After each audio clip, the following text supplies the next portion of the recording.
This is the value of wrestling, the revolutionary force in wrestling podcasting. Oh, I'm back, and we got a lot to talk about. We're going to rant here in just a few. We're going to talk about TV deals, what is going on with the TV rights to Raw and NXT, and what's going to go on with AEW and their TV rights. How's the NBA playing into all of this?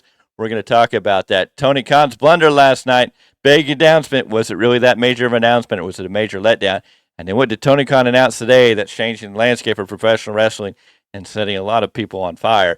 A lot of people not happy about this move, but we're going to talk about it all, and basically we're going to discuss how Ric Flair may have just become all elite. So stay with me as we get into it right after this.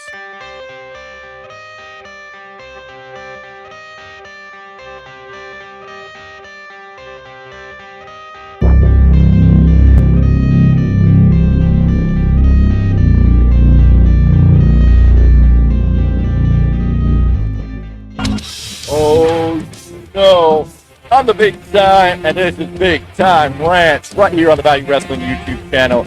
And today, ladies and gentlemen, we are going to rant it out. Oh, believe that, believe that. First up, Tony Khan last night said he had a major announcement, told us all he had a major announcement, told us on Twitter, told us on Facebook, told us all over the place. A major announcement for Wednesday night for Dynamite. 832,000 people tuned into Dynamite. Dynamite had a good record last night for viewership, and hopefully that this is not going to drive people away, because this announcement, which I think a lot of people probably were what they tuned in for, was nothing. It was a joke. It was just it was a waste of time and didn't need to be in the middle of the show. Tony Khan announced that pre-sale tickets for All In next year in Wembley in August are going on sale December 1st. Couldn't announce this on social media. He couldn't announce that this is the pre of the show. He had to make an announcement that was never really a necessary announcement. That, yes, people are going to care about in a way. Yes, they want to go. They want to see the show, but they're not worried about. It's just something that you're like, oh, okay. It's not that big of a deal at this point in time. Now, great idea. You can get tickets for Christmas and get things set up and get things in place, but it was not the announcement everybody was looking for. It was a blunder. It was a bad job. Tony failed. And Tony, you screwed up. It was a bad announcement. You know it was a bad announcement. It doesn't do anything. It doesn't get anybody hyped. It was just a major letdown because people were having expectations for something far greater, better. Whether it was another pay-per-view, maybe it was a women's TV show, maybe it was a women's pay-per-view, maybe it was a streaming deal with PLEs, all this other stuff that everybody was thinking of, and you gave us ticket sale. Fail. And that's all I can tell you about that. What else is going on? Well, let's talk about TV rights deal. So Fox is no longer interested in SmackDown, so SmackDown is leaving Fox, and that's just Fox. It didn't meet the criteria for Fox to stay interested, and SmackDown has now signed a TV deal with USA Network. NBC Universal has signed up SmackDown, but leaving Raw and NXT on the open market at this time. Why is that? Well, it's the same reason that AEW TV, Dynamite, Rampage, and Collision may be hanging out in the air. Tony Khan and WB Discovery have been working on a deal. Tony Khan has a certain price he believes everything it should be, and Warner Brothers Discovery, they just have not met on the terms. And it looks like they're trying to buy not just the TV rights, possibly the streaming rights, the pay-per-view events, and even the AEW library, which Tony Khan holds a very high value on, apparently. So what is this leading to? Well, Warner Brothers Discovery wants to keep AEW on TV. They want to keep on TBS, TNT. They are okay with the ratings. They are accepting the ratings based on the fact it's football season, so they know the ratings are not necessarily going to be stellar. And if Tony Khan keeps booking announcements to draw in viewers and then let them down, that's going to run its course, and he's not going to have viewers. And what is Warner Brothers going to do then? Who knows? But right now they're interested in keeping it, but the big thing is the NBA. The NBA's TV rights are coming up, the 2025 and 2026 season, and NBA looking at wanting $60 billion. Right now, they're getting paid $24 billion for their rights, and they're looking for a new deal that is worth $60 billion in the TV rights for the NBA to be host of the NBA games. And so it's going to be interesting if NBC Universal can come to terms with the NBA. What does that do for Raw and NXT? It may push them out to another network, because who knows how much budget's going to be left to secure them to the USA NBC Universal Network system. So where would Raw and NXT go? It's way up in the air. There have been interesting talks with Disney and even Amazon trying to pick up Raw and NXT. It could be real interesting what happens there. Now, what if TNT is usually where you see NBA, TNT, and TBS?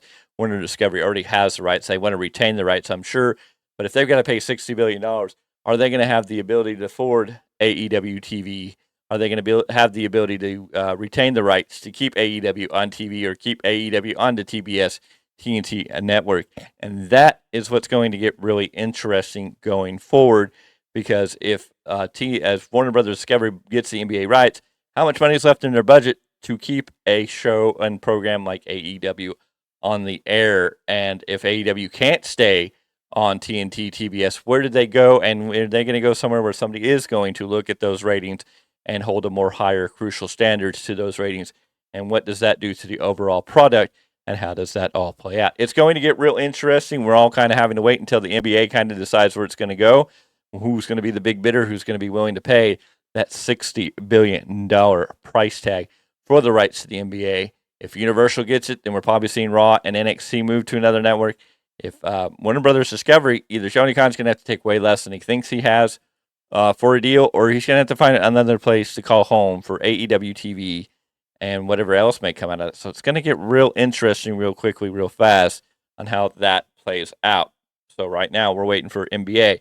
But after last night's blunder, yes, Tony got 832,000 people to view the show, but I think a lot of that has to do with the fact that he put up this major announcement, and I think it was a major letdown. So we'll have to see what happens next week. How high is this viewership going to be?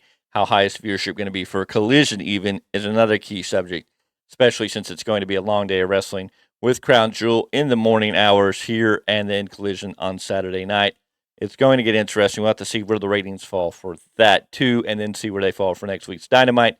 And then we got to wait to see what the deal with the NBA is. Who's going to have the big pockets to buy the NBA? Of course, Universal and Warner Brothers Discovery both might not be the ones that have the big pocket, because there's plenty of contenders out there. Fox could be in this, Disney with ESPN and different things. So there's going to be a lot of viability. Will they get that $60 billion? We're going to have to wait and see who's willing to pay it, who's willing to pay it close enough to it, and how it all comes down. Now, big news dropping all over the place. Official press release, official talks coming out of everything. Reports. Ladies and gentlemen, it is true. It is true. Ric Flair, the Nature Boy, the WWE Hall of Famer, the 16-time World Heavyweight Champion, the one, the only, Ric Flair has signed a multi-year deal with AEW. Being reached today, Tony Khan announced a multi-year deal with Hall of Famer Ric Flair, the Nature Boy Ric Flair. Surprise fans in attendance and viewers at home during last Wednesday's AEW Dynamite show in Philadelphia, marking the historic return to TBS by appearing as Khan's special gift to the icon Sting. In the official press release, Flair's AEW debut comes on the heels of his longtime friend's impending retirement announcement, which will culminate with the Icon's final match at AEW Revolution in 2024. Over the course of their 30-year history, Flair and Sting have shared incredible rivalries, matches, and a respective friendship. Khan also announced that Flair's Woo energy drink will become the exclusive energy drink of AEW, and during AEW show dates, select host venues will carry the clean energy drink at concession stands for fans to enjoy. In addition, the beverage will be stocked in wrestlers' locker rooms and will also be seen on the announcer's desk during live broadcasts. Fans watching at home can experience Woo Energy drink by ordering via wooenergy.com. Last Wednesday, the Nature Boy had made his epic return to TBS more than 35 years since the Flair Sting rivalry first began on the Superstation.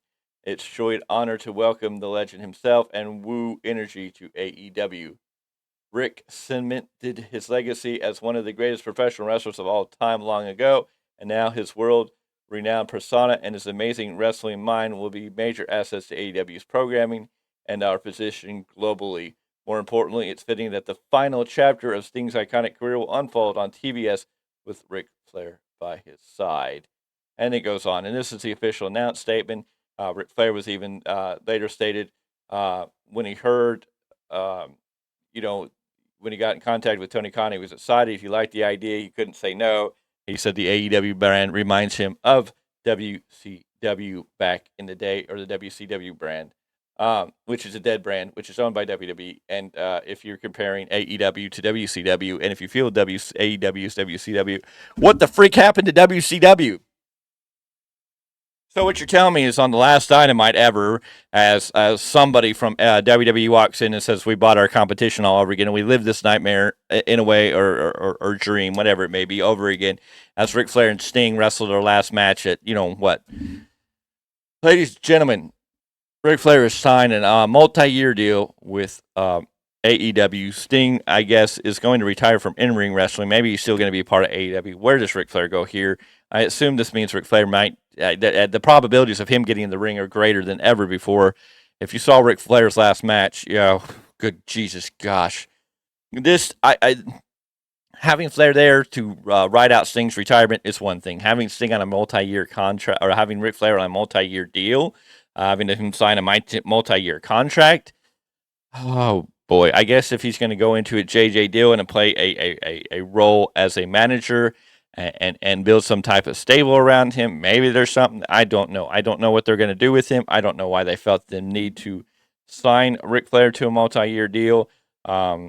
This Tony, if you want AEW to be WCW, you're doing it. Congratulations. This is WCW prior to NWO era. I hope you have an NWO to pull out of your pocket, Tony. I hope you have the magic to make something happen, because this is ridiculous. This just feels like when WCW was picking up all the old guys to get momentum, and then they'd had the NWO, and yes, WCW came out in charge for a while there, but then they fell on their face. And if you're trying to make yourself feel like WCW all over again, if you're trying to rebring that aura back, I just don't know about it. I don't buy into it. The recent shows you've given us have not been great. You give us great wrestling matches, and I can't even say you, Tony, give us great wrestling matches. You may book the wrestling matches. You may say these two are going to face each other, but it's the wrestlers that get in the ring and put on the show that actually give us great wrestling matches. The storylines, the way we get there, the other matches that are on these shows, you fail at, Tony. I mean, I don't know why you're not using some of the greatest minds of professional wrestling that you have back there to create great programming, but otherwise it's a circus. And you gave us a crappy Dynamite. Dynamite was not good. It was just a piss poor Dynamite. Collision really wasn't that great, except the last match, and that was based on the wrestler's talent and not even everything that led up into it. You have the Big Show returning to the ring. I mean, is this a tournament of legends, or are we just going to bring everybody from back in the day? You have RVD coming in. Now you have Paul White going to wrestle in a match. Here you go, signing a multi-year contract with Ric Flair. What are you doing to your younger talent? What are you doing for your younger talent? Oh, Ricky Starks is a tag team champion, but he's kind of under influence and not really important. And Big Bill is just a big guy that's just kind of there and lost in the cause, right? What about all your stars on Ring of Honor that barely anybody watches, but you put Ring of Honor titles on TV? You've made people look no. I mean, Tony, you've had Wardlow squash names that could be built. You have a Ryan Nemeth, the brother to Nick Nemeth, better known as Dolph Ziggler. Dolph Ziggler's about to be a free agent. You think Dolph Ziggler's going to come over and be looked at like his brother's being used? It's piss poor, Tony. You're focusing on older generations because you want to play fantasy booker and think you can do this when you bring in Ric Flair and Paul White and whoever else. And I know you got Adam Copeland, and Adam Copeland probably has a couple more years left in him, but it's also not. It's not what you thought it was going to be, and people are looking at your younger talent, and you're burying kind of MJF in the corner after last night's episode. It's a joke, and you just continue to treat it like a joke, and one day you're going to be standing there going, what happened to my wrestling kingdom? When you got to sell out to TKO, Vince McMahon, Triple H, Shane McMahon, whoever owns WWE, whoever's in charge, whenever you got to sell this brand off because you failed, you can look at days like this where you gave a multi-year contract to Ric Flair, which is not really necessary. Here and there, having it on TV is great, but not after you had this. You had Paul White coming back on TV to wrestle in a match with Kenny Omega and Chris Jericho and Kota Ibushi against the Don Callis family, which is set up to be Will Ospreay. Powerhouse Hobbs, Kyle Fletcher, and Takeshna. I don't know what to tell you, Tony. I think you're drinking some Kool-Aid of delusional juice. I think Warner Brothers Discovery needs to get their heads out of their asses and start holding you accountable to your ratings. Ric Flair has had his time. It's done. He had his last match. You can love Ric Flair. I love Ric Flair. Ric Flair's given everything he has to this, but somebody's got to say no. Somebody's got to stop this before it gets bad. And if Ric Flair and Sting are Sting's final match at Revolution 2024, and if that happens on an AEW ring, that Ric Flair and Sting are going to tie it up because Ric Flair betrayed Sting before we got here, and Ric Flair's going to retire Sting, you're wasting an opportunity for Sting to pass the torch to somebody. You're wasting the match. It's not going to be good. And you know what? On the big time, and before I really get myself in trouble on here, I'm just going to tell you, I appreciate you all for being here. I appreciate your time. I know that we don't all have to agree, and we can agree to disagree, as I always say. You can tell me how you feel. You can drop your thoughts in the comments below. You can agree with me. You can disagree with me. I understand. I perfectly understand how people might want to see Ric Flair. I get it. Ric Flair is Ric Flair, and Ric Flair will always be Ric Flair. I just don't think this needs to be going down. I don't think he needs a multi-year deal. But go ahead and drop your comments below. While you're here, if you've enjoyed this video in any way, shape, or form, go ahead and hit a like button. This will help us share out in the algorithm. Make sure you go ahead and subscribe so you can become part of the Value Wrestling family, because we appreciate each and every one of our members and everybody else going forward who subscribes to this wonderful channel. You're helping us grow with each and every subscription. Make sure you ring that bell for notification, so whenever new videos, new content, or we go live comes up, you'll be ready for it. I appreciate your time. I don't think Ric Flair needs to do this.